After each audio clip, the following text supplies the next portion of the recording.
RRB NTPC graduate level 2026 के exam में race का एक बेहतरीन, महत्वपूर्ण और ख़तरनाक सवाल पूछा गया था। इस सवाल को करने का सबसे बेस्ट मेथड आपको बताएंगे। अगर आप डायरेक्टली इसको पढ़ेंगे तो आपको कुछ भी समझ में नहीं आने वाला है। इस सवाल में देख लीजिए, चाहे पढ़कर एक बार लगा लीजिए। सिस्टमेटिक वे में सारी चीज़ों को समझेंगे तब जाके ये सवाल समझ में आएगा और इसका उत्तर आप निकाल पाएंगे। प्रश्न पढ़िए, क्या दिया गया है। ए, बी और सी 1200 मीटर की दौड़ लगाते हैं। ए बी को 300 मीटर और सी को 600 मीटर की अग्रिम बढ़त देता है। मतलब ए बोलता है बी को कि भाई तुम 300 मीटर आगे चले जाओ और सी को बोलता है कि तुम 600 मीटर आगे चले जाओ। ए बी से 30 सेकंड पहले और सी से 60 सेकंड पहले दौड़ पूरी करता है। यदि ए की चाल 10 मीटर पर सेकंड है तो क्रमशः बी और सी की चाल क्या होगी। बढ़िया प्रश्न, बड़े ध्यान से एक एक चीज़ करके समझते हैं, ठीक है ना। तो यहाँ पर वही हमारा बेसिक सा फॉर्मूला लगने वाला है, speed equal to distance upon time. वही फॉर्मूले से ये सवाल बनने वाला है। अब ध्यान से समझिएगा, यहाँ पर टोटल कितना मीटर है, 1200 मीटर की दौड़ लगानी है ना। एक एक चीज़ ध्यान से आपको समझना है। टोटल ये 1200 मीटर है। तो ए ने कहा कि भैया हम पूरा 1200 मीटर दौड़ेंगे, ठीक है। तो डिस्टेंस ऑफ ए, एक एक चीज़ लिखते जाइए, है ना। डिस्टेंस ऑफ ए कितना होगा, ये हो जाएगा 1200 मीटर, ठीक है। इतनी बात समझ में आ गई। अब बात करते हैं डिस्टेंस ऑफ बी, मतलब बी कितना दौड़ेगा। तो बी देखिए यहाँ पर बोल रहा है बी को, ए क्या बोला, बी को 300 मीटर की बढ़त देता है। तो भैया बोला कि तुम 300 मीटर आगे चले जाओ। ए यहाँ से दौड़ना शुरू किया तो बी 300 मीटर आगे से दौड़ना शुरू किया, मतलब यहाँ से शुरू किया। ये 300 मीटर है। तो अब बी को यहाँ से दौड़ना है यहाँ तक, यानी कितना दौड़ना है, 300 मीटर कम दौड़ेगा वो, है ना, क्योंकि 300 मीटर की अग्रिम बढ़त लेता है। तो 1200 में 300 मीटर कम करिए, यानी कि बी दौड़ेगा सिर्फ 900 मीटर, ठीक है। अब बात करते हैं डिस्टेंस ऑफ सी के बारे में। सी को 600 मीटर की अग्रिम बढ़त देता है। ए बोला कि सी भैया तुम चले जाओ 600 मीटर आगे, मतलब यहाँ पे चले जाओ। सी यहाँ से दौड़ना शुरू किया तो 600 मीटर वो कम दौड़ेगा, मतलब 1200 में 600 कम करिए, यानी कि सिर्फ 600 मीटर ही इसके लिए डिस्टेंस होगा। अब बात करते हैं यहाँ पे टाइम के बारे में। ए बी से 30 सेकंड पहले, ए बी से 30 सेकंड पहले, इसका मतलब क्या है, इसका मतलब ये है कि ए पहले पहुंच जा रहा है 30 सेकंड बी से, है ना। तो अब ये बताइए ए का टाइम कितना होगा। देखिए ए का जो चाल दिया गया है, यानी कि स्पीड आपको 10 मीटर पर सेकंड दिया है। तो टाइम कैसे निकलता है, टाइम इक्वल टू होता है डिस्टेंस अपॉन स्पीड। ए कितना डिस्टेंस दौड़ रहा है, यहाँ पर 1200 मीटर, ठीक है। 1200 मीटर डिवाइड बाई ए का स्पीड कितना है, यहाँ पर 10 है, मतलब ए को कितना टाइम लगेगा, यहाँ पर 120 सेकंड लगने वाला है। 120 सेकंड यहाँ पर लगने वाला है, ये ए की टाइमिंग है। अब बी का टाइम बताइए कितना होगा, बी का यहाँ पर टाइम बताइए। ऐसे ही सी का टाइम बताइए, टाइम ऑफ सी। देखिए दोस्तों, ए बी से 30 सेकंड पहले पहुँच जाता है, इसका मतलब बी 30 सेकंड बाद पहुंचेगा ए से, है ना। उल्टा अगर कहें तो ए बी से 30 सेकंड पहले पहुंच जाता है, इसका अर्थ ये भी हुआ कि बी ए से 30 सेकंड बाद पहुंचेगा, है ना। तो ए का टाइम कितना है, 120, इससे 30 सेकंड बाद पहुंचेगा बी। तो 120 में 30 अगर जोड़ेंगे तो 150 सेकंड, यानी कि बी कितना टाइम लेगा, 150 सेकंड लेगा, ठीक है। इसके बाद फिर कह रहा है कि सी से 60 सेकंड पहले पहुंच जाता है, मतलब ए जो है वो सी से 60 सेकंड पहले पहुंच जाता है। तो सी 60 सेकंड बाद पहुंचेगा ए से, है ना। तो ए का कितना है यहाँ पर 120, 120 में 60 जोड़िए, यानी कि 180। तो सी को जो टाइम लगा वो 180 सेकंड लगा। अब हमें निकालना क्या है, बी और सी का चाल निकालना है। तो स्पीड ऑफ बी बताइए कितना होगा, स्पीड ऑफ बी। तो डिस्टेंस अपॉन टाइम, बी का डिस्टेंस कितना है 900 डिवाइड बाई बी का टाइम कितना है 150, है ना। 0 0 कटेगा, 15 छक्के 90, यानी कि 6 मीटर पर सेकंड आ जाएगा यहाँ पे, ठीक है, 6 मीटर पर सेकंड। बी का जो स्पीड है वो 6 मीटर पर सेकंड आएगा। तो बी का जो स्पीड है वो 6 मीटर पर सेकंड सिर्फ यहाँ पर है ऑप्शन नंबर ए में। यहाँ 6 नहीं है, यहाँ 6 नहीं है, यहाँ 6 नहीं है, तो एक ही से काम आपका चल जाएगा निकालेंगे तो। ऐसे ही स्पीड ऑफ सी भी आप लोग निकाल सकते हैं। स्पीड ऑफ सी कितना होगा, स्पीड 600 मीटर चला, 600 मीटर चला, डिस्टेंस डिवाइड बाई टाइम कितना लगा यहाँ पे, 180 लगा यहाँ पे। काटेंगे अगर तो 0 0 कट गया, 6 से काटेंगे तो 10 और डिवाइड बाई 6 से काटेंगे तो 3 हो जाएगा। मतलब ये आ जाएगा 3.33, है ना, 3.33 मीटर पर सेकंड ये सी की स्पीड हो जाएगी, जो कि पहले ही ऑप्शन में। तो 6 और 3.33 मीटर पर सेकंड ये आपका करेक्ट आंसर हो जाएगा। सबसे बढ़िया अप्रोच यहाँ पर बता दिए हैं आपको, और एक ऐसा अप्रोच जो आप सभी को समझ में भी आ गया होगा। ठीक है ना, आगे चलते हैं, अगला क्वेश्चन देखिएगा। टाइम एंड वर्क का भी ये एक खतरनाक सवाल पूछा गया था। अब ऐसे में क्या होता है कि आप जहाँ पे एकांतर दिनों में काम करने लगते हैं तो वहाँ पे आप लोग थोड़ा सा फंस जाते हैं, नहीं लगा पाते हैं। तो करने का बेस्ट तरीका आपको बताते हैं। पी और क्यू एक काम को क्रमशः 14 दिन और 19 दिन में पूरा कर सकते हैं। ठीक है भैया, पी जो है काम को पूरा करने में कितना दिन लगाता है, 14 दिन का समय लगाता है, और क्यू कितना टाइम लगाता है, यहाँ पर 19 दिन का समय लगाता है। बोला क्या गया, वे पी से शुरू करके एकांतर दिन मतलब अल्टरनेट डेज, पी काम करेगा, फिर अगले दिन क्यू काम करेगा, फिर अगले दिन पी काम करेगा, इस तरीके से। ठीक है, एकांतर दिनों में कार्य करते हैं। पूरा काम करने में कितने दिन में समय लग जाएगा, यहाँ पर देखिएगा। अब क्या करेंगे, 14 और 19 का हम लोग यहाँ पर ले लेंगे एलसीएम। तो 14 और 19 का एलसीएम, क्योंकि 14 और 19 में कुछ कॉमन नहीं है तो इनका मल्टीप्लाई ही एलसीएम आएगा। हम पहले टोटल वर्क निकाल लेते हैं, है ना। तो 14 19 का मल्टीप्लाई 14 इंटू 19 ही होगा। मल्टीप्लाई अभी मत करिए, अभी रहने दीजिए। ठीक है, अब हमें इफ़िशियंसी निकालना है कि एक दिन में कौन कितना काम कर रहा है। भाई एक दिन का काम पता चलेगा तब तो हम निकाल पाएंगे, है ना। देखिए दोस्तों, तो सबसे पहले यहाँ पर देखिए कि भाई टोटल काम ये है, इतना काम 14 दिन में करना है, तो मतलब एक दिन में कितना काम होगा, 14 इंटू 19 डिवाइड बाई 14, तो 14 14 कट जाएगा, 19 बचेगा। तो मतलब P जो है एक दिन में 19 काम करेगा। Q total work divide by इसका टाइम, 14 गुणे 19 बटे 19, 19 19 कैंसिल, 14 बचा। तो Q जो है एक दिन में 19 काम करेगा। ठीक है, सुनिए, शुरू कौन करता है, P शुरू करता है। तो पहले दिन फर्स्ट डे कौन काम किया, यहाँ पे P जो कि 19 काम कर रहा है एक दिन में, यहाँ पर ये इफ़िशियंसी। ठीक है, अगले दिन Q काम करेगा जो कि 14 यूनिट काम करेगा, है ना। ये दोनों मिलकर कितना काम करेंगे एक दिन में बताइए तो, 14 और 19 यानी कि 9 4 13 33 यूनिट काम करेंगे। ठीक है, 33 यूनिट काम करेंगे एक दिन के अंदर। अब हमें टोटल काम कितना करवाना है बताइए, यहाँ से इसको थोड़ा मल्टीप्लाई कर लीजिए।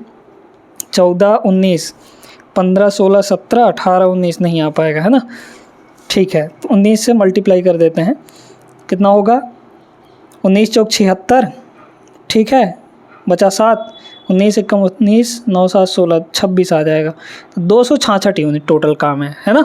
अब देखिए 33 से कितना गुना, अब यहाँ पे देख लीजिए कि ये दो दिनों में कितना यूनिट काम हो जा रहा है, 33 यूनिट काम हो जा रहा है, क्योंकि अगले 2 दिन में फिर से 33 होगा, फिर अगले 2 दिन में फिर से 33 होगा, फिर अगले 2 दिन में इस तरीके से होगा, है ना।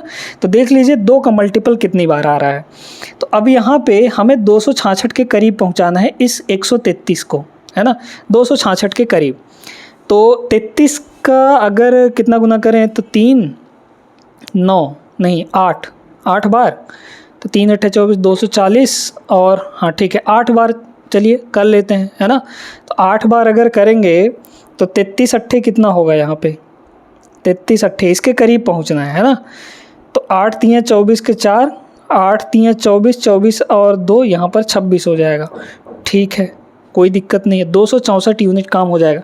इधर 8 से मल्टीप्लाई किए हैं तो इधर भी 8 से मल्टीप्लाई करिए, यानी हम ये कह रहे हैं कि 8 दूना 16 दिन में इतना यूनिट काम हो जा रहा है। ठीक है, 16 दिन में 264 यूनिट काम हो जा रहा है, मतलब 16 दिन और कुछ फ्रैक्शन में आएगा, वो हम लोग यहाँ पर देख लेंगे। तो फ्रैक्शन में कितना आएगा बताइए। अब देखिए, आप सिर्फ इसी से आंसर बता सकते हैं। 16 दिन पूरा का पूरा और कुछ फ्रैक्शन में आएगा। यहाँ पर पूरा का पूरा 18 दिन है, ये नहीं होगा। ये 14 दिन है पूरा का पूरा, ये भी नहीं होगा। ये सी आपका 12 दिन है, ये 12 सही 4/19 है, इस तरीके से लिखा है, ध्यान रखिएगा। ये इस तरीके से लिखा है 12 सही 4/19, इस तरीके से ऐसे लिखा है, ठीक है ना। तो ये भी 12 भी नहीं होगा, हमें 16 वाला चाहिए। 16 वाला एक ही ऑप्शन है, option number D correct answer हो जाएगा। अब ये 2/19 क्यों आया, कैसे आया देखिएगा। टोटल काम कितना था 266 यूनिट, जिसमें से 264 यूनिट काम हो चुका है 16 दिन के अंदर, बचा कितना 2 यूनिट काम, है ना। अब ये बताइए कि साइकिल तो पूरा हो चुका है क्यू तक, है ना, क्यू तक साइकिल पूरा हो चुका है। इसका मतलब 17वें दिन अब कौन काम करेगा, पी काम करेगा। 17वें दिन पी काम करेगा। तो पी भैया एक दिन में यहाँ पर 19 यूनिट काम कर रहा है, एक दिन में 19 यूनिट काम कर रहा है। तो सिर्फ उसको 2 यूनिट काम करना है अभी बचा हुआ, तो कितना टाइम लगा लेगा, डिवाइड बाई 19 कर देंगे, है ना, क्योंकि एक दिन में 19 काम कर रहा है। तो 2 यूनिट काम करने में कितना दिन लगेगा, 2/19। तो यहाँ पर प्लस का 2/19 और हो जाएगा, प्लस का 2/19, तो टोटल काम हमारा कंप्लीट हो गया। अच्छा यहाँ पे नहीं भाई, इधर होगा ना, इस साइड 2/19, इनको जोड़ लेंगे, इसको और इसको, तो कुल मिलाकर आपका आ जाएगा 16 सही 2/19। ये आपका करेक्ट आंसर होगा, इतना दिन का समय लगेगा। तो अल्टरनेट सवालों में इसी तरीके से आपको लगाना है। उम्मीद करते हैं आप सभी लोग समझ गए होंगे। एक प्रश्न चलिए और करते हैं जो कि बहुत ही महत्वपूर्ण है, देखिएगा। चलिए देखिएगा दोस्तों, इस टाइप के सवालों में आप लोग सभी फंस जाते होंगे। जब आपको लंबाई में वृद्धि, चौड़ाई में वृद्धि दे दिया तो क्षेत्रफल में वृद्धि पूछ लिया जाता है, आयतन में वृद्धि पूछ लिया जाता है ना। रेडियस इतना बढ़ा दिया या इतना कम कर दिया तो गोले के आयतन में कितने की वृद्धि या कमी होगी। इस टाइप के सवाल को करने के लिए जो आकार दिया गया है आपके प्रश्न में, उसके बारे में हर एक चीज़, हर एक फार्मूला पता होना चाहिए, या फिर जो पूछा है एटलीस्ट वो पता होना चाहिए। जैसे इस सवाल में आपको क्या दिया है, एक लंब वृत्तीय शंकु, शंकु है मतलब कोण है, रेडियस में क्या हुआ 8% बढ़ा दिया गया। ठीक है भैया, समझ गए, 8% बढ़ाना है। तो रेडियस में क्या हुआ कि भाई 8% यहाँ पर प्लस करना है। ठीक है, एक एक चीज़ ध्यान से समझिएगा। फिर बोला गया कि उसके तिर्यक ऊंचाई यानी कि स्लैंट हाइट, जिसको हम लोग एल बोलते हैं, 15% कम किया गया।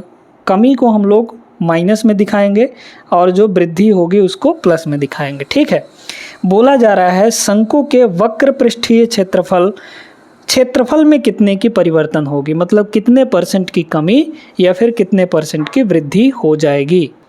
अब हमें यहाँ पर पूछा किस में परिवर्तन है, वक्र पृष्ठीय क्षेत्रफल यानी कर्व्ड सरफेस एरिया।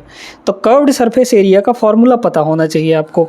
शंकु का curved surface area CSA, curved surface area of cone, ये कितना होता है, तो ये होता है डायरेक्टली आपका πr/L। ठीक है, πrl होता है। अब इस फॉर्मूले में क्या चीज़ कांस्टेंट है उसको कुछ नहीं करना, और जो आपके वेरिएबल्स हैं बस उनको लेना है। ठीक है, और उनको बड़े गौर से देखिए आप। यहाँ पर पाई है, पाई की वैल्यू फिक्स होती है, कांस्टेंट वैल्यू है, लेकिन आर और एल ये वेरिएबल्स हैं, बढ़ते घटते रहते हैं, है ना। यहाँ पर आर और एल को देखिए, ये दोनों आपस में मल्टीप्लाई में हैं। जब दो चीज़ें आपस में मल्टीप्लाई में हो और इनमें ओवरऑल चेंज देखने के लिए बोले, ओवरऑल चेंज कितने % का चेंज आया है, जैसे इसमें आर और एल में अगर हम ओवरऑल चेंज निकाल लें तो हमें पता चल जाएगा कि भाई कर्व्ड सरफेस एरिया में कितना का चेंज आएगा, है ना। तो अगर कोई भी दो चीज़ें मल्टीप्लाई में हो और उनमें ओवरऑल चेंज देखना हो तो आप सीधे सीधे सक्सेसिव फार्मूला लगाते हैं। सक्सेसिव फार्मूला क्या होता है इसका, ए और बी का सक्सेसिव फार्मूला ये होता है A + B और प्लस AB/100। ये होता है सक्सेसिव चेंज निकालने का फार्मूला। इतने % की ओवरऑल चेंज हो जाएगी। तो A यहाँ पर रेडियस है, B यहाँ पर आपका स्लैंट हाइट है यानी कि L है। ठीक है, अब निकाल लीजिए। तो मतलब A हमारा ये हो गया, B हमारा ये हो गया, इसी फार्मूले में बस रख देना है। जब भी दो क्वांटिटी मल्टीप्लाई हो और उनमें ओवरऑल चेंज पूछा जाए तो आपको सीधे सीधे सक्सेसिव लगाना है और कुछ नहीं करना है। ठीक है, चलिए लगाइए।